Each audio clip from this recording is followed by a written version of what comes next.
अस्सलामुअलैकुम, good morning, सुबह बखैर, good morning, welcome to Geo Pakistan with Huma and Abdullah. Abdullah, क्या आप बात कर रहे थे अभी? सोशल मीडिया पे आपको पता है ना, बहुत सारी चीज़ें ओवर द वीकेंड हुई हैं। लाहौर में एक फंक्शन भी हुआ है जिसमें शोबिस के सितारों ने शिरकत की है, उस पर भी बहुत से तबसरे और तज्जिए हो रहे हैं। फिर गवादर में भी एक इंसिडेंट हुआ है, ऑल्दो आज वज़ीर आज़म साहब ने वहाँ जाना है, बड़ी इंपॉर्टेंट तकरीब है, उसके बारे में Geo news would keep you updated. But दो सहाफ़ियों के दरमियान जो है वो झगड़ा हो गया है, उसकी बड़ी बाज़गश्त है और भी बहुत सी बातें हैं। लेकिन मंडेज आर नेवर डल। जब हम आते हैं ना 2 दिन की छुट्टी के बाद, तो बहुत सी चीज़ें हुई होती हैं, लेकिन ज़्यादा प्रेसिंग मेरा ख्याल है इशू और प्रॉब्लम ये है कि आपको पता है कि सीएनजी कितनी महंगी होगी। मतलब लिटरली ये तो वही बात हुई कि एक दिन हम सो रहे थे, सुबह उठे तो दुनिया बदली हुई थी और सब कुछ महंगा हो गया। कितने रुपए? 16 रुपए फी किलो का इजाफा हुआ है। और ये बंदिश के बाद जब सीएनजी आज खुली है तो लिटरली ये खबर जो है ना वो बिजली बनकर गिरी है आवाम पर। और आवाम, हम उनकी बात कर रहे हैं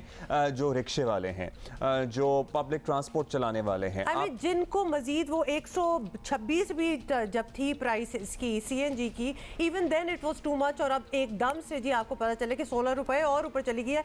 not 1 2 3 4 5 rupees, 16 rupees. So now it has become 140 rupees per kilo. Imagine. So इस पे असर किस पे आएगा? इस पे असर आएगा गरीब तबके पे, इस पे असर आएगा वो लोग जो रिक्शे से इधर उधर ट्रैवल करते हैं, जो ये ऑनलाइन टैक्सी सर्विस वगैरह और बसें इस्तेमाल नहीं कर पा रहे हैं किसी वजह से, और इस पे पब्लिक ट्रांसपोर्ट के किराए बढ़ेंगे, इससे महंगाई का एक तूफान बपा। Please don't forget those people जिन्होंने अपनी गाड़ियां सीएनजी पे करवाई थी, थिंकिंग कि ये सीएनजी तो हमेशा ही ठीक रहेगा, पेट्रोल का तो कुछ पता नहीं चलता। तो अब लो जी, सीएनजी का भी ये हाल हो गया। एंड यू सेड कि who will pay for it. वो लिटरली वही बात होगी कि आवाम पे करेगी, क्योंकि वो ट्रिकल डाउन इफेक्ट होगा। जो रिक्शा में ट्रैवल करता है उस पे ही चीज़ आएगी, नहीं at the end of the day. तो लिहाजा ये एक खबर ऐसी है कि जो कि you don't want to wake up to at all. जहाँ हुकूमत माशी तरक्की के दावे कर रही है, वहाँ आम आदमी की ज़िंदगी जो है ना वो मुश्किल तो थी, लेकिन मुश्किल तर होती जा रही है। चाहे वो बिजली की कीमतें हों, चाहे वो पेट्रोल की कीमत में इजाफा हो, जिसकी वजह से आपको पता है सारी चीज़ें अल्टीमेटली फिर महंगी होती हैं। और अब ये सीएनजी की कीमत और फिर लोड शेडिंग का अजाब भी साथ साथ भुगता है लोगों ने पिछले कुछ अरसों में, और फिर गर्मी का तो कुछ दिनों में। और अब हम पूछेंगे एक्चुअली अपने नुमाइंदगान से भी कि हुकूमती दावा जो है कि लोड शेडिंग खत्म हो गई है गैर एलानिया, उसमें कितनी हकीकत है और कितनी नहीं है। और आपको बताएं कि पाकिस्तान में दहशतगर्दी में भारत के मुलव्विस होने के वाज़े सबूत एक बार फिर सामने आ गए हैं। और पुलिस और सिक्योरिटी इदारों ने बड़ी मेहनत से बड़ा ठोस केस बनाया है। अब वजारत खारजा की जिम्मेदारी है कि वो भारत के इस भयानक चेहरे को दुनिया के सामने लाए। पिछले माह की 23 तारीख को लाहौर के इलाके जौहर टाउन धमाके की तफ्तीश बड़ी तेजी से मुकम्मल की गई और इब्तिदा में ही सामने आ गया था कि इसके पीछे बैरूनी हाथ है। कल आईजी पंजाब, मुशीर कौमी सलामती और वफाकी वजीर दाखिला ने एक न्यूज़ कॉन्फ्रेंस में पूरी साजिश से पर्दा उठाया। सुनिए। लाहौर में पिछले दिनों जो ब्लास्ट हुआ, दहशतगर्दी में बराह रास्त भारत मुलव्वस था। हमें किसी किस्म का कोई शक नहीं है कि ये जौहर टाउन का वाकया और जो साइबर अटैक्स उस दिन हमने आइडेंटिफाई किए हैं, ये आपस में जुड़े हुए हैं, एक ही सोच का, एक ही प्लानिंग का हिस्सा है। और वो जिस तादाद में और जिस तरह किए गए, किसी किस्म का शक नहीं रह जाता कि उसमें स्टेट की इन्वॉल्वमेंट मौजूद है, हमारे हमसाये की। वज़ीर आज़म इमरान खान ने जौहर टाउन धमाके से मुताल्लिक कहा, अब सब सामने आ गया, आलमी बिरादरी को चाहिए कि भारत की बदमाशी के खिलाफ बैनुल-अक़वामी इदारों को हरकत में लाए। पाकिस्तान पहले भी भारत की रियासती सरपरस्ती में दहशतगर्दी के कई सबूत दुनिया के सामने पेश कर चुका है, लेकिन रद्द-ए-अमल तवक्को के मुताबिक नहीं आया। इस बार तो पाकिस्तान को ऐसा केस दुनिया के सामने पेश करना चाहिए कि दुनिया भारत का दहशतगर्दी का पूरा नेटवर्क तोड़ने पर मजबूर हो जाए। काम मुश्किल है, लेकिन हमारे दफ्तर खारजा की तजर्बाकार टीम के लिए नामुमकिन नहीं है। And also it makes sense, क्योंकि जब आपको इतने सबूत और इतने शवाहिद मिल चुके हों तो then the world has to see how it is, and of course the case has to be presented properly as well. वज़ीर ख़ारजा शाह महमूद कुरैशी हमारे साथ हैं, उनसे बात करते हैं। शाह साहब, पाकिस्तान में दहशतगर्दी के पीछे भारत का हाथ है, एक दफ़ा फिर पूरी दुनिया के सामने आ गया है। तो अब दुनिया से भारत पर दबाव डलवाने का काम बराह रास्त आपकी वजारत का है, तो इसके लिए क्या प्लान बनाया है? अक़वाम मुत्तहिदा जैसा प्लेटफॉर्म इस्तेमाल करेंगे या कुछ और सोचा है? देखिए, हम जितने शवाहिद हमारे पास जमा हैं वो हम जितने सफारतकार हैं इस्लामाबाद में अहम ममालिक के उनके साथ शेयर कर सकते हैं। हम इंटरनेशनल फोरम्स पर इसको उठाएंगे। हमने पहले भी डॉसियर जो हमने बनाया था जिसमें शवाहिद हमारे पास मौजूद थे, हमने अक़वाम मुत्तहिदा के सेक्रेटरी जनरल से शेयर किया था। हमारे PR ने उनको वहाँ पहुँचाया था। अब भी हम ये शेयर करना चाहेंगे और दुनिया को बताना चाहेंगे कि किस तरह भारत टेरर फाइनेंसिंग का मुर्तकिब है और वो एक तरफ तकाजा करते हैं, पैटअप का इदारा तकाजा करता है मनी लॉन्ड्रिंग को, टेरर फाइनेंसिंग को चेक करने के लिए, और यहाँ शवाहिद मौजूद है जहाँ हैंडल किया जा रहा है, फाइनेंस किया जा रहा है, एड एंड एबेट किया जा रहा है। तो ये बड़ा सीरियस चार्ज है, तो इसको हर फोरम पर उठाएंगे। अच्छा शाह साहब, इस बार अपेरेंटली नज़र आ रहा है कि भारत पाकिस्तान में दखल अंदाजी में तेज़ी भी ला रहा है और शिद्दत भी आ रही है, और यानी कि आई एम श्योर कि वो जो बैक चैनल डिप्लोमेसी और उसकी गुफ्तगू और डायलॉग की बात की जा रही थी, अब तो भारत के असली चेहरा और उनके अज़ाइम हम सब के सामने आ गए हैं, तो वो मामला तो काफ़ी पसे पुश चला गया है। लेकिन क्या हम समझें कि भारत की जो करंट पॉलिसी है ये इस हुकूमत की, मोदी हुकूमत की फैशिस्ट नेचर की वजह से पॉलिसी है, और मे बी जब हुकूमत बदले भारत में तो इनके रवैयों में टुवर्ड्स पाकिस्तान तब्दीली आए, या फिर नाउम्मीद होना चाहिए हमें इस सिलसिले में भी? देखिए, भारत इस वक्त बहुत एक मुश्किल से दो चार है। मकबूजा कश्मीर की जो उनकी पॉलिसी थी वो बिल्कुल नाकाम हो चुकी है। जितनी कश्मीरी क़यादत है, अभी हाल ही में उनकी गालिबन 22 तारीख को हिंदुस्तान के वज़ीर आज़म से मुलाकात हुई और उन्होंने जो अपना मुद्दा पेश किया उसका निचोड़ ये था कि 5 अगस्त 2019 के जो भारतीय इक़दामात हैं वो उससे नाखुश हैं, कश्मीरी नाला हैं, नाराज हैं और उनको वापस लिया जाए, उन पर नजरसानी की जाए। इसी तरह जो कोविड-19 की सिचुएशन है, जिस तरह बीजेपी सरकार ने उसको मिस हैंडल किया है और वहाँ हजारों अमवात हुई हैं, हुकूमत ने उनको छुपाने की, दबाने की कोशिश भी की है, लेकिन इंटरनेशनल मीडिया ने भाना फोड़ दिया है। उस पर भी बेपनाह उन पर दबाव है। जो माशी मुश्किलात से इस वक्त भारत दो चार हुआ है, पूरी इकॉनमी कॉन्ट्रैक्ट हुई है, बेरोजगारी में इजाफा हुआ है, स्टॉक मार्केट में मंदा आया है और जो ग्लोबल उनके ऑर्डर्स थे वो मुतासिर हुए हैं। इन सब से तवज्जो हटाने के लिए वो इस किस्म के हथकंडे करता है और वो कर रहा है। अच्छा शाह साहब, आप हमारे साथ हैं, तो एक सवाल अफगानिस्तान के हवाले से भी ये बात बड़े दो टोक अंदाज में कही गई कि पाकिस्तान से अफगान मुहाजिरीन को जाना होगा। ये एक ऐसा काम है जिसे हुकूमत पाकिस्तान ज़रूरी समझे तो अफगानिस्तान से बात करके फौरी तौर पर यह काम शुरू भी किया जा सकता है। तो क्या अफगानिस्तान इसके लिए तैयार नहीं या पाकिस्तान को किसी और ग्रीन सिग्नल का इंतज़ार है? What's the present situation? देखिए, हम समझते हैं कि हमने अफगान भाइयों की बेपनाह खिदमत की है। तकरीबन 4 दहाइयों से हमने उनको अपने यहाँ रखा है, उनको तालीम की सहूलतें दी हैं, उनको सेहत की सहूलतें दी हैं, उनको कारोबार की सहूलतें दी हैं। लेकिन अब वक्त आ गया है कि हम चाहते हैं कि वो इज्जत तरीके से अपने घर को लौटे और जो बेपनाह दबाव है, एक तरफ हम उनकी खिदमत करते हैं, दूसरी तरफ हम पर इल्ज़ाम लगाती है अफगानिस्तान की हुकूमत के पाकिस्तान की सरजमीन को इस्तेमाल किया जाता है और पाकिस्तान जो है वो बॉर्डर मूवमेंट को कंट्रोल नहीं करता। अगर हजारों बाशिंदे तकरीबन 25,000 के करीब रोजाना अगर वो पाकिस्तान आएंगे और हजारों लाखों तकरीबन 30 लाख के करीब रेफ्यूजीज पाकिस्तान में आबाद होंगे, उनके अजीज वकारिब भी यहाँ होंगे, उनकी कॉमन ट्राइब्स भी हैं, तो उनके अंदर अंदर आके छुप जाना, वहाँ स्लीपर सेल्स कायम कर लेना कोई मुश्किल बात नहीं है। हमें इंटरनेशनल कम्युनिटी का तावन चाहिए, हमें अफगानिस्तान का तावन चाहिए कि एक टाइम बाउंड वेल रिसोर्स्ड जो है रेफ्यूजीज की वापसी का एक इंतजाम होना चाहिए और इसको पीस प्रोसेस का हिस्सा बनाया जाए।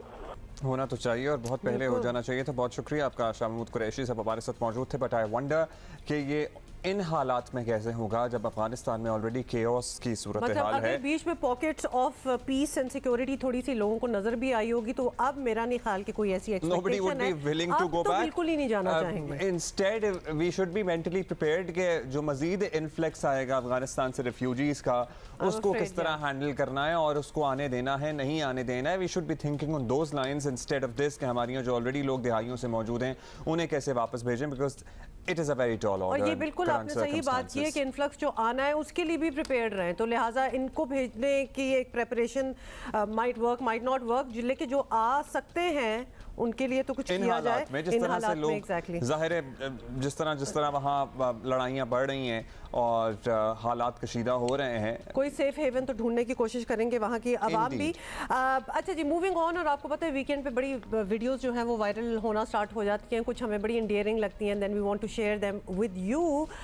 तो एक वीडियो है जो आपके सामने रख रहे हैं। पाकिस्तान की खातून इंटरनेशनल वेट लिफ्टर और आलमी कबड्डी और वर्ल्ड कप की ब्रॉन्ज मेडलिस्ट है नीलम रियाज इनका नाम है। सख्त गर्मी में ट्रेनिंग करती रही और ये देखें, ये नीलम ट्रेनिंग कर रही हैं और इस दौरान उनकी 18 माह की बेटी उन्हें हाथ से पंखा जलती रहती है और बिल्कुल लेग डे, और लेग डे आपको पता है वैसे ही भारी होता है किसी भी इंसान पे, मर्द हो या खातून, और उसमें अगर आपके साथ एक मोरल सपोर्ट, वो भी इतनी cute moral support, moral support एक, और जो आपको पंखा भी जल रही है। आप नीलम की फर्स्ट ऑफ ऑल जरा डेडिकेशन चेक करें कि वो she is getting ready, she अपनी फिटनेस का पूरा ख्याल रखा हुआ है। कंसिडरिंग उनकी 18 माह की बेटी है, तो ये ऑब्वियसली कुछ अरसे बाद ही इन्होंने दोबारा गेट बैक इनटू ट्रेनिंग किया होगा।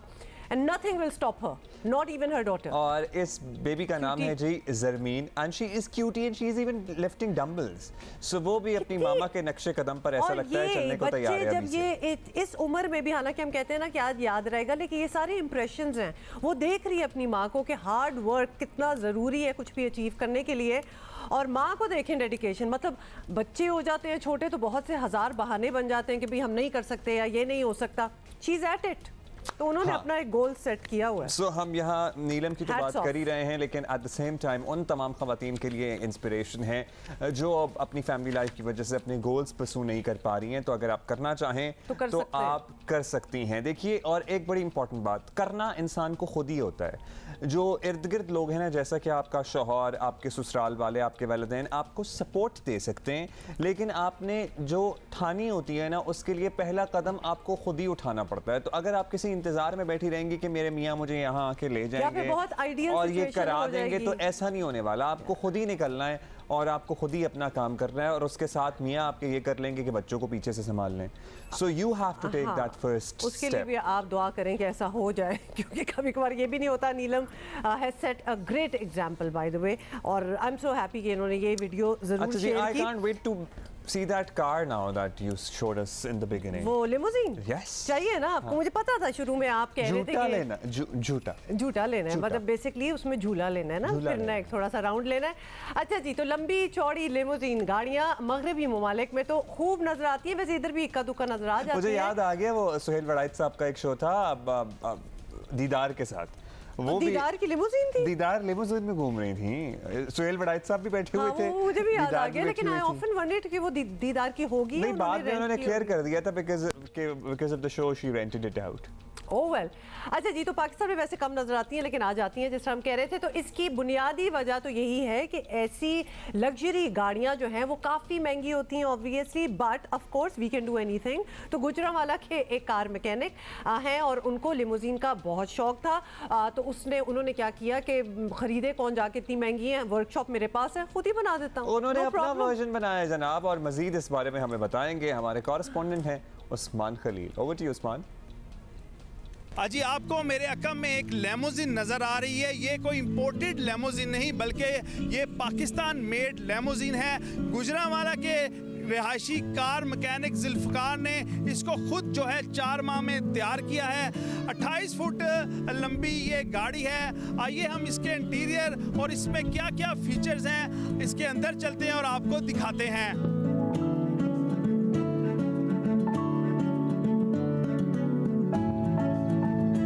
जी इस वक्त हम गाड़ी के अंदर पहुंच चुके हैं। अगर इसकी इंटीरियर की बात की जाए तो 6 सीटर इसका रूम है और इसमें फुली जो है एयर कंडीशन है और इसमें मुख्तलिफ जो है डेकोरेशन पीस रखे गए हैं। ये गाड़ी जिस सड़क से गुजरती है हर एक की मरकज़ निगाह बन जाती है। लोग इसके साथ सेल्फियाँ लेते हैं। इस वक्त इस गाड़ी के मालिक भी जुल्फ़िकार साहब हमारे साथ मौजूद हैं, इनसे बात करते हैं। जी जुल्फ़िकार साहब, कितना अरसा लगा और आपने लैमोज़िन ही बना दी और कितनी लागत आई है इस गाड़ी को बनाने में? बचपन से शौक़ था मुझे इंपोर्टेड गाड़ियों का, जैसे कि लैमोज़िन, रोज़ राइस, मुख्तलिफ जो इंपोर्टेड गाड़ी हैं। अल्हम्दुलिल्लाह मैंने सबसे पहले जो गाड़ी तैयार की थी वो रोज़ राइस तैयार की थी टोयोटा क्राउन में। टोयोटा क्राउन गाड़ी मैंने ख़रीद के उसके ऊपर मैंने जो काम था ना ये सारा फ्रंट और बैक का रोज़ राइस की शक्ल में मैंने गाड़ी तैयार की थी।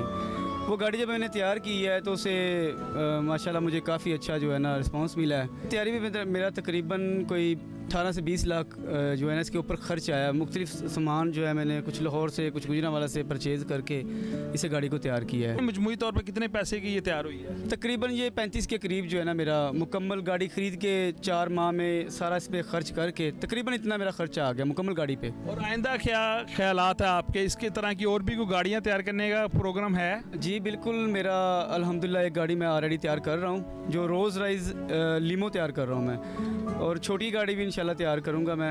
और ये सिलसिला इंशाल्लाह मेरा ज़हन यही है कि मैं यही करता रहूँ काम। कि आपने जुल्फ़िकार की बात सुनी, उसका कहना है कि 35 लाख रुपया उसकी लागत आई है इस गाड़ी को तैयार करने पर और उसका इरादा है कि वो आगे जाकर लैमोज़िन, नुमा और दीगर जो है बड़ी गाड़ियाँ खुद तैयार करेगा। जी How wonderful is that? कैसा लगा फिर? अगर आपकी चाह हो ना तो आप कुछ भी कर सकते हैं और टैलेंट आपको पता है। आई एम श्योर कि इनके पास कोई फॉर्मल एजुकेशन नहीं होगी इस काम की। हाँ, लेकिन जो स्किल है इनकी वो जबरदस्त स्किल है, क्योंकि उन्होंने बड़ा सोच समझ के, मतलब ये बहुत बड़ा प्रोजेक्ट है जिसमें 35 लाख ऑलरेडी रुपए लग चुके हैं जो कि वो बता रहे थे। तो ही बॉट दैट फ्रेम और फिर सारा कुछ ऊपर लेकिन ये रिकवर कर जाएंगे आई एम श्योर। अब जितनी भी शादियां हमें गुजरांवाला में नजर आएंगी उसमें गाड़ी हमें नजर आएगी। It did look like a wedding car. It did look like a wedding car. आपको पता है वैसे भी हमारे यहाँ लेमो का है थोड़ा कहीं ट्रेंड शादियों वगैरह पे। हाँ, लेकिन मैंने भी एक शादी अटेंड की हुई है जिसमें पूरी बारात जो थी वो एक ही लिमो में बैठ के आई थी। तो लिहाजा इतने से लोग नहीं, जब लोग निकल रहे थे तो 18-20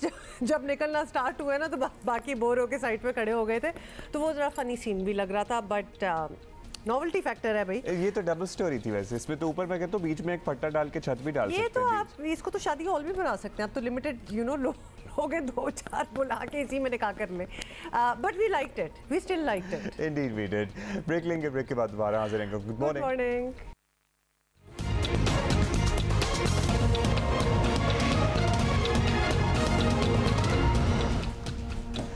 वेलकम बैक। मामलात होते हैं ब्रेक में भी हम जो डिस्कस कर रहे होते हैं कि मेरे सोचते हैं कि उनमें से कौन सा पिक एंड चूज करें आपको यहाँ बताने के लिए। कभी बार होता ये है कि जिसकी बहुत बात करने को दिल चाह रहा हो ना तो हम बात कर नहीं सकते। तो लिहाजा अभी भी हमारे साथ यही हुआ है। अब हम उस पर बात करते हैं जिसपे हम बात कर सकते हैं। ऑफ कोर्स साथ ही बता दें कि मैट्रिक के एग्जाम आज शुरू हुए और गुड लक। खुदा का वास्ता है तसल्ली से ये पेपर दे दें।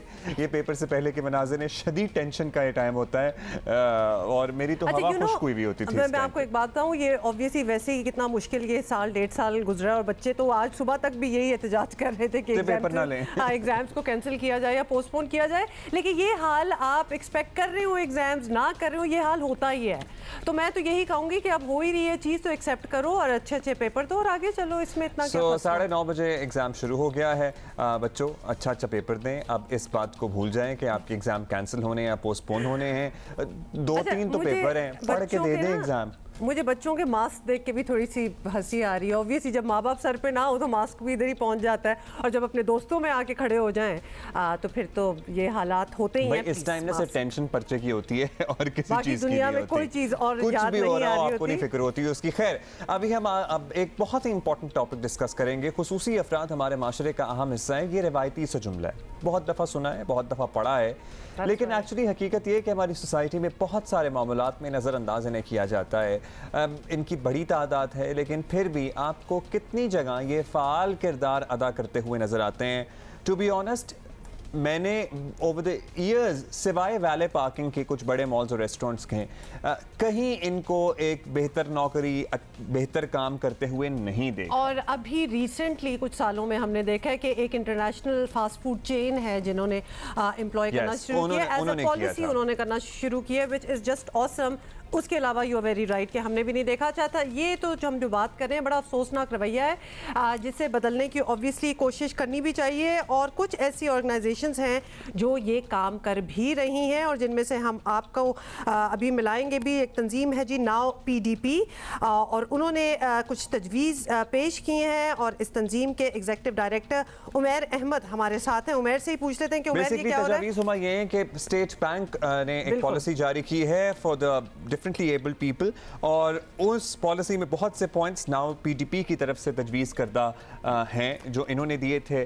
Umair, thank you so much for coming. Break में भी हम आपसे बात कर रहे थे। वन वुड एक्सपेक्ट कि ऐसी चीज़ें तो बड़ी अच्छी तरह पहले ही अडॉप्ट कर ली होंगी। Obviously we are in the 21st century, disabilities के साथ या स्पेशल लोग are a part of the society, लेकिन हम ऐसे कर नहीं रहे थे। वी नो दैट चेंजेस क्या हैं जी। थैंक यू जी, प्लेजर टू बी हियर। बहुत शुक्रिया आप लोगों का दावत देने का। ये माशी शमूलियत पे जो पॉलिसी बनी है स्टेट बैंक ऑफ पाकिस्तान की, आई थिंक ये पहली दफ़ा है जब पब्लिक और प्राइवेट सेक्टर ने इतने हाई लेवल पे साथ मिलकर काम किया है और हम लोग ने एक दूसरे को असिस्ट किया है। और पॉलिसी को दो हिस्सों में हम लोग ने ब्रेक डाउन किया है कि रसाई capacity building of persons with disabilities, ताकि वो लोग अवेल ना कर सकें जस्ट सर्विसेज बट के एम्प्लॉय भी हो सकें बैंकिंग सेक्टर के अंदर। और दूसरी जानिब बैंकिंग सेक्टर की रसाई बढ़ाना, उनके शऊर बढ़ाना, उनकी नॉलेज बढ़ाना, ताकि वो एम्प्लॉय कर सके पर्सन्स विद डिसेबिलिटीज़ को और सर्विसेज इफेक्टिवली। अच्छा, ये जो सेकंड पार्ट है, 74 साल हो गए, मसाइल क्या हैं? ये लोग तो अरसा दराज से हमारी सोसाइटी का हिस्सा हैं, लेकिन अभी हम ब्रेक में आपसे बात कर रहे थे, हमारे जहन में एक आम आदमी के जहन में होता है कि रैंप हो जाएगा और ये सारी, लेकिन the problem is much bigger than this. क्या मसाइल हैं जो आपका तो डायरेक्ट कॉन्टेक्ट है, जो ये लोग आपको बताते हैं कि बैंक जाते हैं तो क्या होता है? राइट, तो मतलब मकसद है कि तकरीबन 6 डिफरेंट हिस्सों में आप ब्रेक डाउन कर सकते हैं इनके मसलों को। एक है इंफ्रास्ट्रक्चरल एक्सेसिबिलिटी। हमारे दिमाग में आता है सिर्फ रैंप बना हो तो आसानी हो जाती है रसाई में, बट हमें ये नहीं ख्याल आता कि आपके पास डेफ लोग हैं जो सुन नहीं सकते और बोल नहीं सकते, आपके पास विजुअली इम्पेयर्ड लोग हैं जो देख नहीं सकते, उनकी रसाई के लिए क्या हो रहा है बैंकों में काम। And I think for us it was very important to consider कि अगर एक विजुअली इम्पेयर्ड इंसान है, उसको डेबिट या क्रेडिट कार्ड नहीं मिल रहा, तो how difficult would there be a banking interaction for him इस मुल्क के अंदर। अच्छा, ये भी बाय द वे अभी आपसे ही बात पता चली है, and to be I am very sorry to admit, लेकिन पहले कभी सोचा नहीं था कि एक्चुअली वो मना कर देते हैं just because you have this physical disability. आप कह लें तो हम आपको ये कार्ड नहीं दे सकते। Now this is a very tall order by the वे उमैर, क्योंकि अब रैंप बनाना बड़ा आसान है, ये तो हम बना ही देंगे, लेकिन अंदर से वो भी वैसे वो भी अच्छे नहीं बनते। ये भी एक अफसोस की बात है, बट चलो वो बन गए, नाम पूरे करने के लिए बन गए, लेकिन लोगों को सेंसिटाइज करना, एम्प्लॉइज को सेंसिटाइज करना कि ऐसे जब लोग आएंगे और उसके बाद on top of it all इनको एम्प्लॉय करना, बिल्कुल, तो ये किस तरह होगा? तो आज के इसमें कोई अगर नहीं बात कर सकता या नहीं सुन पा रहा तो उसको आप किसी ऐसे शख्स को एम्प्लॉय करना पड़ेगा ना जो साइन लैंग्वेज जानता हो। एब्सोल्युटली। ये हुआ है कभी या हो रहा है? ये हुआ नहीं है, बहुत रेयर केसेस में हुआ है जहां ट्रेनिंग प्रोवाइड की गई है। हालांकि हमने तकरीबन 5 साल पहले एक बैंकिंग सेक्टर से स्पेसिफिक साइंस भी डेवलप करने की कोशिश की थी कि अगर कोई अंदर आता है। Issue is quite simply this कि आपके पास अगर इंफ्रास्ट्रक्चरल एक्सेसिबिलिटी नहीं है, आपके पास अगर पॉलिसी फ्रेमवर्क नहीं है, आपके प्रोडक्ट सर्विसेज एक्सेसिबल नहीं है, आप लोगों को हायर तो दूर की बात, अगर आप उनको एंटरटेन भी नहीं कर सकते अपने दरवाज़ों के अंदर आने से, तो how can you expect anyone to do that? Again the problem starts with कि सेंसस ही में अगर आपके लोग इतने कम माजूर नज़र आ रहे हैं, बिकॉज हमारे सेंसस ने अकाउंट फॉर ही नहीं किया कि कितनी माजूरी प्रेवलेंट है मुल्क के अंदर। 25 मिलियन से ज़्यादा लोग माजूर हैं मुल्क के अंदर, 15% आबादी, and our census says there is 9.5 lakh लोग। अब 9.5 लाख लोगों के लिए कौन सा बैंक होगा या कौन सी फाइनेंशियल इंस्टीट्यूशन होगी जो कहेगी कि हमें ये काम करना है, सिर्फ इसलिए कि आपके सेंसस के अंदर ये नंबर। बेसिक प्रॉब्लम तो फिर यहाँ से है ना, जब तनासुब ही सही नहीं होगा तो फिर फैसिलिटीज कैसे तय होंगी? पॉलिटिकल और रेगुलेटरी बॉडीज को अगर आप नंबर्स ही नहीं प्रोवाइड करेंगे तो वो फैसिलिटीज क्यों तैयार करेंगे? The most sustainable thing that is come out of this policy, जो मैं बिल्कुल इंसिस्ट करना चाहूँगा, बताना चाहूँगा, इज मॉडल ब्रांचेस। हर चीज़ जो हम बात करें, इंफ्रास्ट्रक्चरल एक्सेसिबिलिटी, प्रोडक्ट्स के एक्सेसिबिलिटी, सर्विसेज की, शऊर देना स्टाफ को, लोगों को हायर करना, रिटेन करना और उनको करियर डेवलप करना, that is the most important thing. आप कॉल सेंटर तक महदूद ना रखें उनको और करियर अपॉर्चुनिटीज़ दें। और फाइनली उनको स्किल्स देना टू बी फाइनेंशियली लिटरेट, कि how to utilise a bank, how to utilise a card. तो model branches, so every city would or so should have every one. bank is required to do this based on the capacity और size of the bank। आपको बताया गया कितनी होंगी, 328 model branches पूरे मुल्क में बनेंगी of different banks, of all different banks। तकरीबन 30 से 32 जो आपके कमर्शियल बैंक्स और माइक्रो फाइनेंस बैंक्स है। इससे पहले जो सितंबर तक हर बैंक के बोर्ड को एक पॉलिसी जारी करनी है, जो उनकी बोर्ड ऑफ डायरेक्टर्स की पॉलिसी है कि how are we planning on a strategy for the next 5 years। So that's what we insisted on, कि जब तक बोर्ड की ओनरशिप नहीं होगी, यानी उनकी कमिटमेंट होगी कि ये अब ये हमारा प्लान है और ये हमें करना है। और हर 6 महीने पे स्टेट बैंक उनके साथ टच बेस करेगा कि हाउ मतलब कि प्रोग्रेसिव। अच्छा, ये बहुत ज़बरदस्त बात है, लेकिन ये काफ़ी देर हो गई इन द सेंस कि ये बहुत अरसा पहले ये हो जाना चाहिए था। और आप हमें ब्रेक में बता भी रहे थे, मतलब लाइक माइंडेड लोग नहीं होते। होता क्या है कि जब इस किस्म की चीज़ें जो कि अशद ज़रूरत है और वो भी इतनी डिले हो जाए। देखिए ऑनेस्टली मैंने अभी आपको बताया, 1 is numbers, ठीक है। दूसरा ये होता है कि ओनरशिप और लीडरशिप की बड़ी ज़रूरत होती है। State Bank of Pakistan, I think we have to give credit यहाँ डॉक्टर बाकिर को भी और मिस सीमा कामिल को भी, deputy governor and the respective teams, कि उन्होंने इसको मुद्दे को उठाया। बट उससे पहले, एंड आई थिंक हम लोग बहुत क्रिटिसाइज और चीज़ें करते हैं गवर्नमेंट को, बट president of Pakistan doctor Arif Alvi and the first lady Samina Alvi made it a personal mandate and personal project कि वो डॉक्टर बाकिर और मिस कामिल और उनकी टीम्स के साथ बैठें और उनको कहें कि ये करना लाजमी है। और पहले हमारी मीटिंग हुई थी मार्च ऑफ 2020 में, all banks were there, but उसके बाद कोविड की वजह से थोड़ी सी कमी बेशी आ गई थी इसमें। दिसंबर में they picked it back up, and I think that is where the credit has to be given. कि पॉलिसी एक दफ़ा बन जाती है तो आपके पास इतने इदारे हैं, प्राइवेट सेक्टर में इतने लोग मौजूद हैं जिनके पास शऊर है, इंफॉर्मेशन है, जो ये इम्प्लीमेंट, ये अगर इम्प्लीमेंट हो जाएगा तो ये रेवोल्यूशनरी होगा। दिस स्पॉट ऑन, मतलब कि लोगों का अंदाजा नहीं है कि अगर आप 15 मिलियन लोगों को अपनी माशी शमूलियत दे देंगे तो आपके अरबों का फायदा पहुंच सकता है। और आपकी सारी बात से ये भी चीज समझ आई, certainly state bank and the respective people and now PDP as well। बिल्कुल, but it also tells you कि जब तक आपका कोई अपना टॉप लेवल पे इंटरेस्ट ना हो, एक पैशन ना हो, तो चीजें थोड़ी सी लल में चली जाती हैं और देर लग जाती है। और इसीलिए तो अब हमें ऊपर से भी पैशन नजर आ रहा है from the president side as well, तो hence we see some changes. आप भी ऐसे फॉलो अप तो करेंगे ही, but we'll keep an eye on this as well. और हम स्टेट बैंक से भी मालूम करते रहेंगे और इसकी जो प्रोग्रेस होगी आपसे दोबारा आके बुला के पूछेंगे कि कितनी हुई कितनी नहीं हुई। Thank you for being with us. Thank you very much. This is something जिसके बारे में हम जिक्र भी करते रहे हैं और finally we are seeing some change, तो ये बहुत ही खुशी हो रही है। मसले जैसे कि अगर कोई नहीं बात कर सकता और तो उसको कह दिया जाए कि जी आप कॉल सेंटर पे गुफ्तगू नहीं कर सकते, हम आपको कैसे क्रेडिट और डेबिट कार्ड दे देंगे।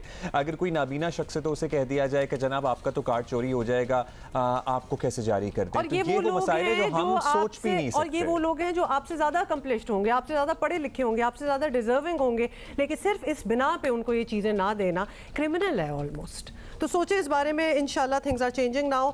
और हम ब्रेक भी ले लेते हैं साथ।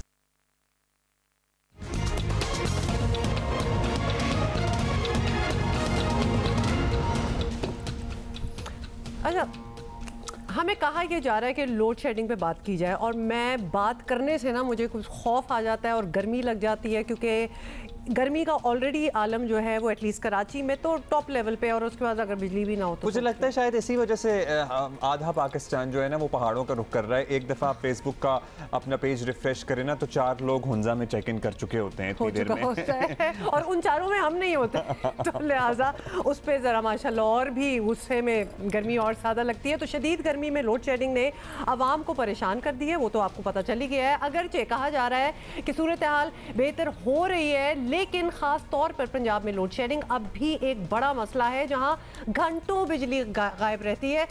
इनफैक्ट मैं हमेशा लाहौर में अपने फ्रेंड्स एंड फैमिली वगैरह से बात करती हूँ और फिर मैं होप कर रही होती हूँ कुछ बेहतरी आई होगी, नथिंग, सुनने में कुछ नहीं आता। एक्चुअली क्या सूरत हाल है ये हमें बता रही हैं लाहौर से हमारी कॉरेस्पॉन्डेंट हैं नवीन अली जो हैं, बताएंगी हमें कि एक्चुअली कितनी लाइट जा रही है और कितनी नहीं जा रही। Over to you Naveen.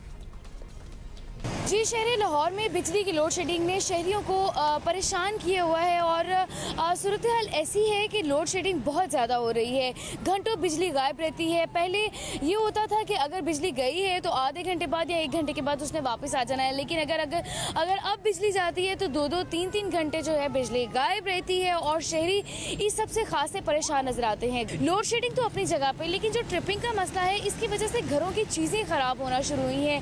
Fridge, AC और ये सब चीज़ें जो है ये लोड इस ट्रिपिंग की वजह से ख़राब हो रही हैं, जिसकी वजह से शहरियों को नुकसान भी उठाना पड़ रहा है। लाहौर के तमाम तर इलाकों में ये लोड शेडिंग का जो गैर एलानिया लोड शेडिंग का जो सिलसिला है वो मामूल से बहुत ज़्यादा हो चुका है, जिसकी वजह से अब शहरी भी ये जो हुकाम है उनसे ये अपील कर रहे हैं कि खुदारा इसके ऊपर कोई तरीके से तवज्जो दे, इस मसले को हल करें।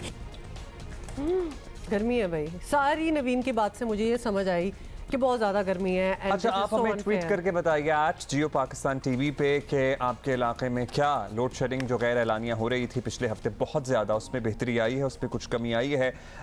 ऐसा लग रहा है कि कुछ बेहतरी आई है, लेकिन बाज़ जगहों पे अभी भी वैसी ही सूरत हाल है। बाय द वे, गर्मी तो है, लेकिन गर्मी का तोड़ कहाँ है? PDM ने निकाला था कल सवात में जलसा करके। बिल्कुल जी, मरियम औरंगजेब की एक वीडियो जो है वो वायरल हो रही है। I love people who are into adventure sports, और शक था मुझे इनके बारे में, लेकिन इन्होंने जिप लाइनिंग करके दिखा भी दिया। अच्छा, ये कोई इतना आसान काम नहीं है, I've done it। अच्छा, देखने से आसान लगता है एक्चुअली। नहीं, देखने से भी नहीं लगता, देखने से तो बहुत ही ज़्यादा डर लगता है। When you do it yourself तो बहुत ही एंजॉय करता है इंसान। But she did it and it's amazing because हमने उनको देखा है, बड़ा ही वो अपने मुखालफीन पे बड़े ताबड़तोड़ हमले करती हैं, और the way she speaks and everything, but this is her personality। निडर हैं वो।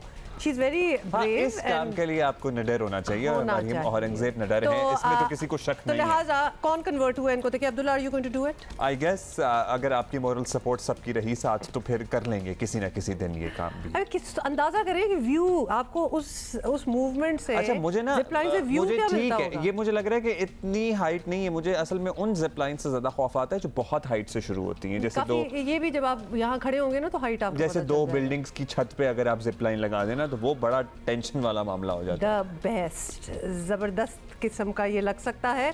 She did start of low, जब आगे गई है तो वो ठीक है ना, आप लो शुरू करें और उसी पे तवज्जो रखें और उसके बाद I am just so happy कि यहाँ हमारे पास भी जगह हैं जहाँ आप जिप लाइनिंग कर सकते हैं, और मरियम औरंगजेब ने करके दिखा भी दिया, you know, bringing attention to that sport. Indeed. अभी हम आगे बढ़ेंगे और पाकिस्तान क्रिकेट टीम की इंग्लैंड के खिलाफ T20 सीरीज के लिए तैयारियों की बात करेंगे जो जोरों शोर से जारी हैं। और जाबी में 3 घंटे जारी रहने वाले प्रैक्टिस सेशन में बैट्समैनों ने मुख्तलिफ अहदाफ पर बैटिंग और बॉलर्स ने टारगेट बॉलिंग की प्रैक्टिस की। और पाकिस्तान और इंग्लैंड के दरमियान टूर का आगाज आपको बता दें कि 8 जुलाई को वनडे मैच से हो जाएगा। तो आज 5th है ना, 6, 7, 8, मतलब इसी हफ्ते ये हो जाएगा। और दूसरा वनडे आपको बता दें 10th, और तीसरा वनडे 13th जुलाई का होगा, ताकि आपको जरा स्केड्यूल जो है वो आपके सामने आ जाए।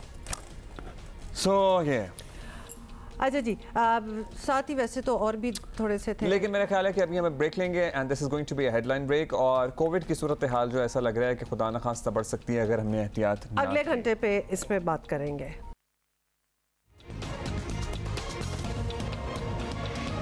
I'm very intrigued कि किस चीज़ पे ये अंडा था, ये क्या था, बॉल था, खैर हम पूछेंगे। लेकिन I am also very intrigued कि ये उकाशा क्या नाम है, तो मैं उनके काम से तो इम्प्रेस हो ही रही हूँ, लेकिन मैंने उनके नाम के हवाले से भी पूछना है। अभी हम एक ऐसे फन की बात करेंगे तो है जो है तो सदियों पुराना, लेकिन क्या आज का नौजवान भी इसमें इंटरेस्ट लेता है?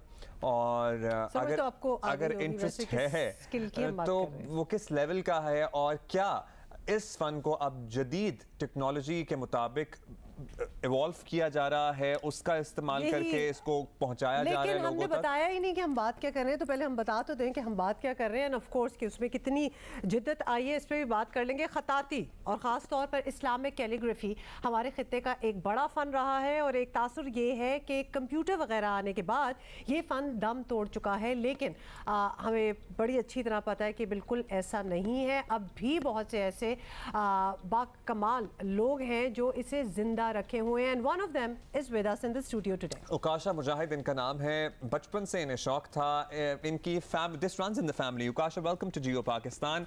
आपका ख़ानदान माशाल्लाह गुज़श्ता 200-250 साल से इस फ़न से वाबस्ता है, मुंसलिक है, और आप में भी ये आया। हमें लगता है कि जैसे आज के नौजवान जो यंग जनरेशन है, जिन्होंने मॉडर्न यूनिवर्सिटीज़ में तालीम हासिल की है, जो दुनिया को देख रहे हैं, वो शायद कहते हैं कि जनाब कंप्यूटर से ही काम चला लेंगे, लेकिन क्या ऐसी ख़ास बात है कागज़ और कलम को महसूस करने में कि आप इससे जुड़े रहे? बहुत शुक्रिया अब्दुल्ला। देखिए, कंप्यूटर की जो एक एरा है वो अपनी जगह है, लेकिन इंसान हमेशा अपने पास्ट के साथ में, माजी के साथ मुंसलिक रहता है, जुड़ा रहता है। तो जैसे आपने बात की कि कलम के साथ वो एक स्ट्रोक लगाने का जो सुरूर है वो वही महसूस कर सकता है जो उसके साथ मुलाकात करता है। हम कहते हैं कि कलम के साथ एक रिश्ता है आपका। और ओवरऑल अगर बात की जाए तो पाकिस्तान, ये हमारा इस्लामिक कैलीग्राफी आर्ट जो ट्रेडिशनल आर्ट है, तो हमें तो बेसिक कौम भी इसके साथ उसी तरह जुड़े रहना चाहिए था जैसे ये पहले हम इसके साथ जुड़े रहे। अच्छा, ज़बरदस्त। आपने फिर ऑल्दो आई मस्ट से कि जब ये आए और हमने इनसे बात स्टार्ट की और ये हमारे सामने इन्होंने ये साथ दिखा भी देंगे, हमारे सामने जितनी देर में हम आपको दीगर खबरें बता रहे थे, ये खाली पर्चा था। जरा इसको दिखाएं यूं करके। अभी वैसे you are in this process of completing it, but yes it's a work of 5 minutes maximum, I think. 5 minute में इन्होंने ये कंप्लीट कर लिया। इस खत को क्या कहते हैं उकाशा? ये खत सुल्स है। अच्छा। और खत सुल्स काबा शरीफ के ऊपर, जो खाना काबा के ऊपर काबा पे जितनी भी राइटिंग हुई है वो खत सुल्स में है। इसी तरह मस्जिद नबी सल्लल्लाहु अलैहि वसल्लम की दरो दीवार पे जितना भी काम हुआ है खत सुल्स में हुआ है। और वहाँ के कैलीग्राफर्स भी पाकिस्तानी हैं। हाँ, लेकिन कितने स्टाइल्स हैं? मैं बड़ी देखिए, बहुत सारे स्टाइल्स हैं। कुरान पाक जो है वो खत नस्ख में लिखा जाता है। हमारी जो उर्दू राइटिंग है वो नस्तालीक कहलाती है। इसी तरह सुल्स है, नस्ख है, दीवानी है, कूफी है, मगरबी है, रका है। और ये हर मुल्क या जिस इलाके की होगी, हर इलाके की डिफरेंट है। जैसा सऊदी अरब का जो नेशनल स्क्रिप्ट है वो खत रका है, और इसी तरह कुछ दीवानी भी लिखते हैं, कुछ नस्ख भी लिखते हैं। अच्छा, हमारे यहाँ सब कॉन्टिनेंट में कुरान पाक किस खत में लिखा जाता है? वो खत नस्ख हिंदी है। अच्छा जी। जो अरबों के यहाँ लिखा जाता है वो नस्ख अरबी है। हाँ, क्योंकि वो डिफरेंस होता है। जब हम सऊदी अरेबिया में कुरान पाक का कोई नुस्खा खोलते हैं, आप कभी मस्जिद नबवी वगैरह में जाएं, तो उसका बिल्कुल फॉन्ट अलहदा होता है, और हमारे यहाँ जो हमारे घरों में कुरान पाक मौजूद है उसका फॉन्ट अलहदा होता है। अब्दुल्ला, वो जो स्क्रिप्ट है वो सेम है, सिर्फ उसके असलूब का फर्क है। अच्छा। उसमें कुछ रा, मीम, दाल, कुछ ऐसे अल्फाबेट्स हैं जिनका फर्क है।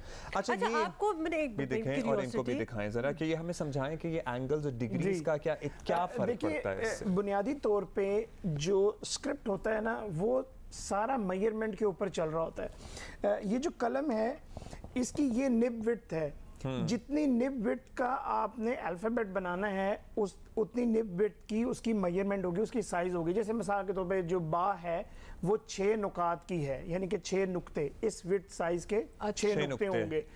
जीम का जो पहला वाला है वो 5 नुक्ते का है। इसी तरह नून का जो दायरा है वो 5 नुक्तों का है। सीन का जो दायरा है वो 5 नुक्ते का है। सो वो मेजरमेंट में जब आप करते हैं तो उसमें एक रिदम कायम हो जाता है, यानी डिस्टेंस। पता है, ये जो आप बता रहे हैं मेजरमेंट, ये स्टैंडर्ड होता है कि अगर हम कर रहे हैं तो यही रहेगा। जी, ये स्टैंडर्ड होता है। And this is what you learn, और ये आप चीज सिखाते भी हैं। एग्जैक्टली। तो ये उकाशा कैलीग्राफी फाउंडेशन जो है, नौजवानों में, आप में तो चले, आपका तो फैमिली का इंटरेस्ट है ना, इसलिए आप में भी आया। आजकल how much interest are these youngsters taking? Abdullah, मैं कभी कभी हैरान हो जाता हूँ कि इतने लोग हैं जो इसमें इंटरेस्ट शो करते हैं और आते हैं, they can come up to me and they were like हम इसको सीखना चाहते हैं, करना चाहते हैं।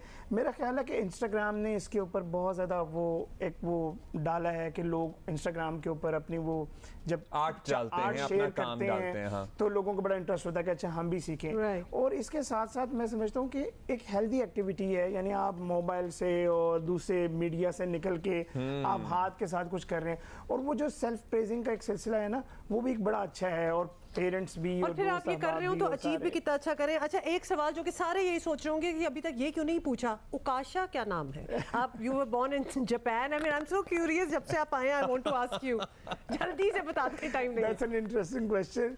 ये बेसिकली अरबिक नेम है और इसका मतलब है अच्छे कामों के लिए लोगों को जमा करना। तो आप बड़े ही अच्छे कामों के लिए लोगों को जमा कर रहे हैं ऑलरेडी माशाल्लाह। आपके साथ इनके 2000 स्टूडेंट्स हैं ऑनलाइन एंड फिजिकल, और ये जो कलम है ना ये खुद तराशी जाती है, ये जो बैम्बू है ना ये इससे खुद बनाई जाती है। Ukasha keep doing what you are doing and once again show us ये जो आपने अल रज़ाक लिखा है, एंड दोबारा से दिखाएं इसको and then we will beautiful. इसको पर्चा हटाएं, थोड़ा सा ऊपर करना, थोड़ा सा ऊपर करना इसको, हाँ like this, very nice. And this is a gift for you now. Thank you, हम इसको फ्रेम कराएंगे, दिस इज ब्यूटीफुल। हाँ, you please do sign that for us. Thank you for being with us. Thank you very much for coming here. और Facebook पे और Instagram वगैरह पे उकाशा calligraphy foundation को आप फॉलो कर सकते हैं। इनके जो प्रोग्राम्स होते हैं, सीखना चाहते हैं तो आप वहां से इनकी इंफॉर्मेशन ले सकते हैं। एब्सोल्युटली। और साथ साथ हम ब्रेक ले रहे हैं ताकि हम थोड़ी सी और गप्पे लगा लें ब्रेक में। और मैं तो सीखना, अपना नाम लिखवाना अभी चाहता हूं। इतनी सी ब्रेक में सीख लो, ब्रेक हो रही है।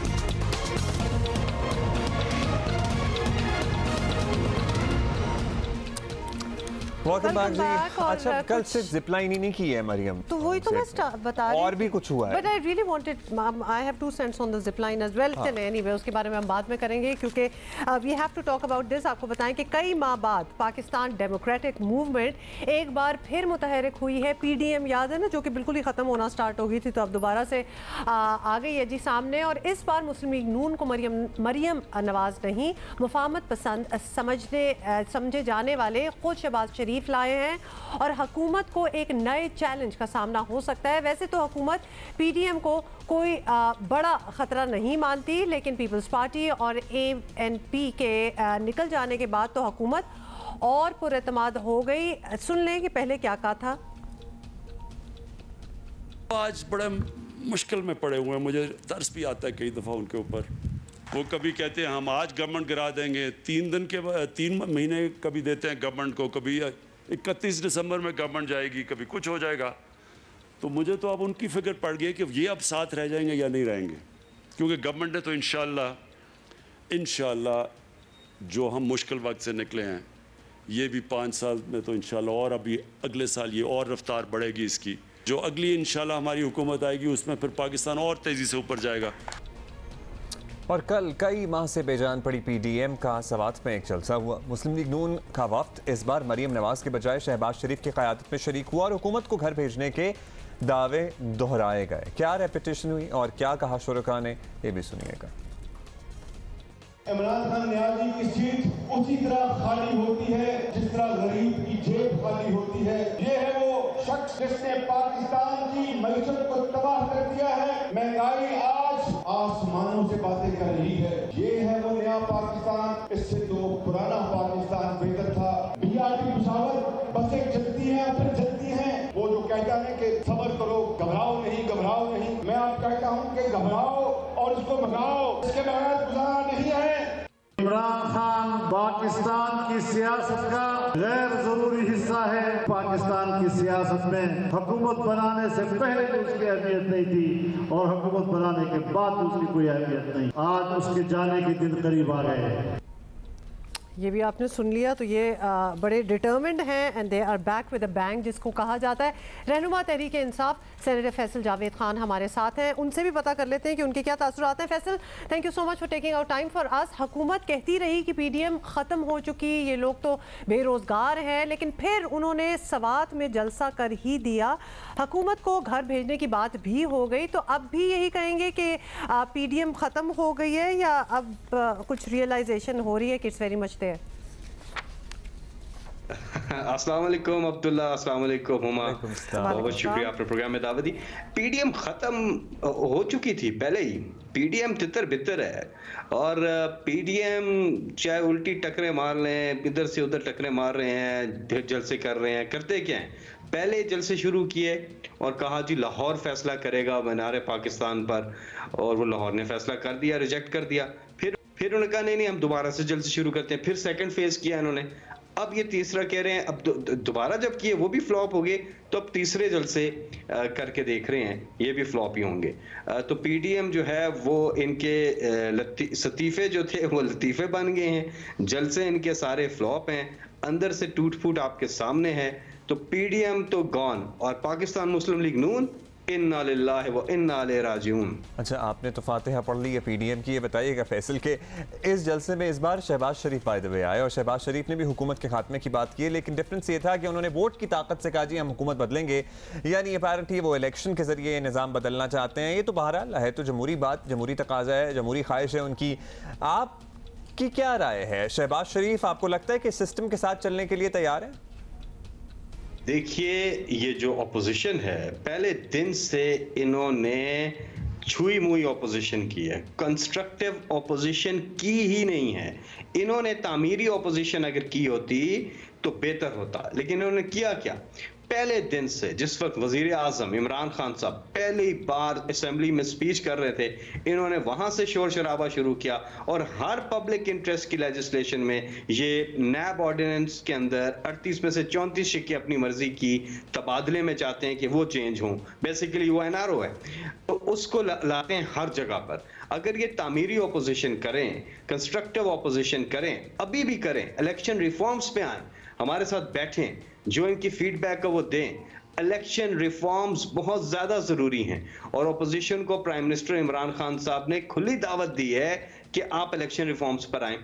और जब हम देखें 1970s के बाद आज तक कोई इलेक्शन ऐसा नहीं हुआ जिसमें शोर शराबा ना उठाओ, धांधली का इल्जाम ना लगाओ।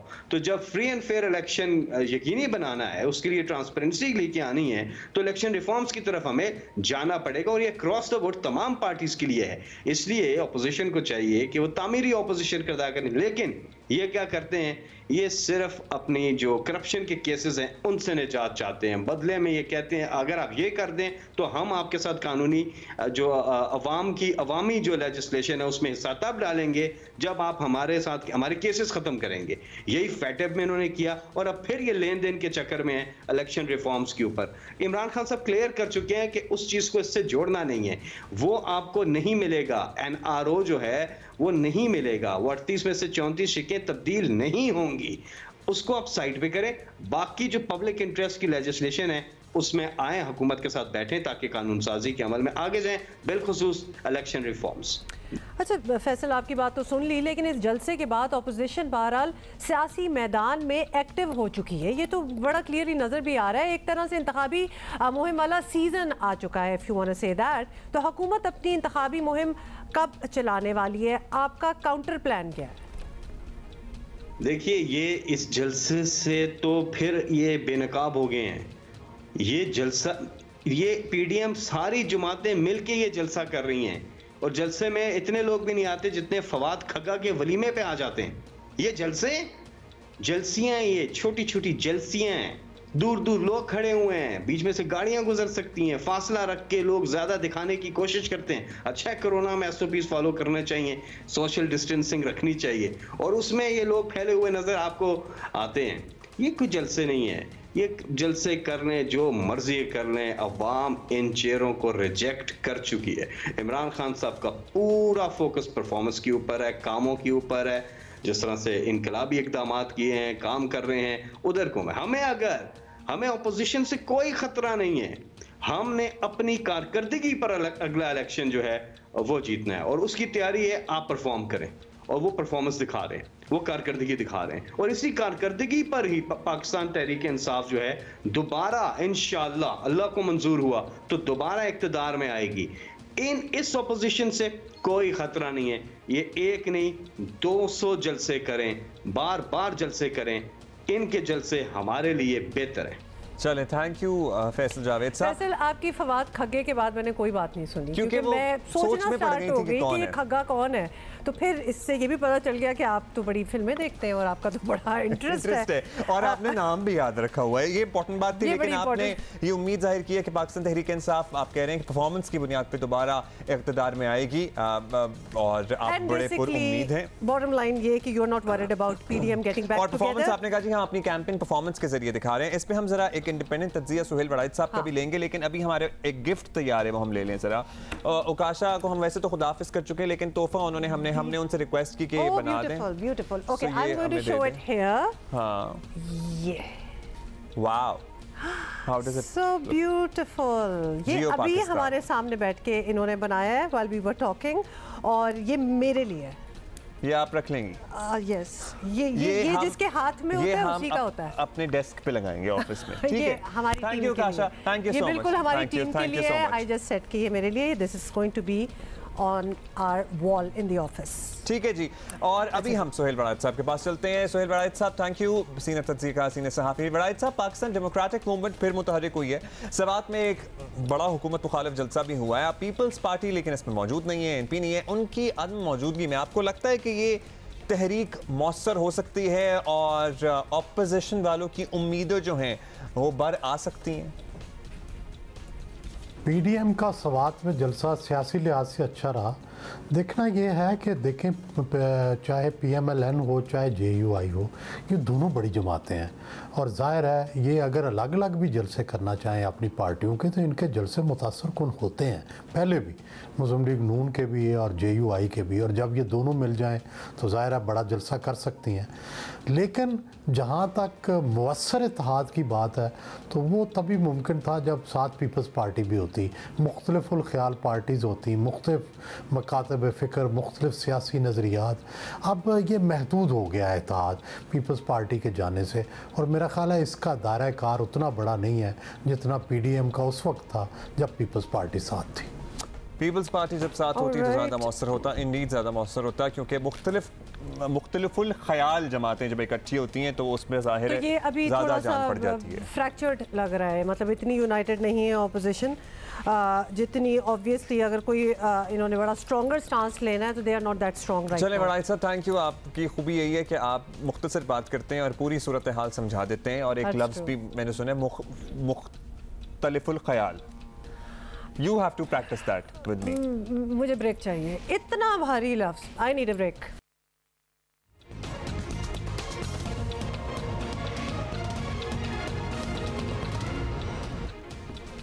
वेलकम बैक जी। और करियर काउंसलर और एजुकेशनिस्ट आबदी साहब हमारा वेट कर रहे हैं। सबसे पहला सवाल तो आबदी साहब से हमारा ये होना चाहिए कि पर्चा आउट होने का ना कोई तोड़ बताएं। वो हम फिर किसी दिन पूछेंगे। वैसे आबदी साहब थैंक यू सो मच, आप हमारे साथ हैं आज। अच्छा जी आबदी साहब, हम सुन रहे हैं कि तालीम के गर्ज से बरतानिया जाने वाले जो स्टूडेंट्स हैं उनके लिए बड़ी खुशखबरी है, और बरतानवी हुकूमत ने जो कि GIR कहते हैं, ग्रेजुएट इमिग्रेशन रूट जो होता है मुतारिफ कराया था, वो 1 जुलाई 2021 से नाफिज हो गया है। और आपसे हम यही पूछेंगे कि ऐसे पाकिस्तानी स्टूडेंट्स जो इस साल ग्रेजुएशन करेंगे उनको कितना फ़ायदा होगा इससे, और तालीम की गर्ज से बरतानिया जाने वाले स्टूडेंट्स में कितना इजाफा होगा?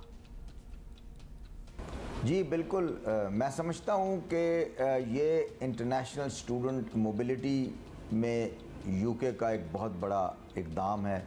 ये बहुत बड़ी खुशखबरी है जनरली तमाम इंटरनेशनल तलबा के लिए, खुसूसन पाकिस्तानी तलबा के लिए मैं समझता हूँ, और वो लोग जो वहाँ पर अब तालीम मुकम्मल कर रहे हैं और इस साल ग्रेजुएट होंगे, और अब उन्होंने इसको 1 जुलाई से नाफिजुल अमल कर दिया है, और बड़ा सिंपल इसका प्रोसेस उन्होंने बनाया है।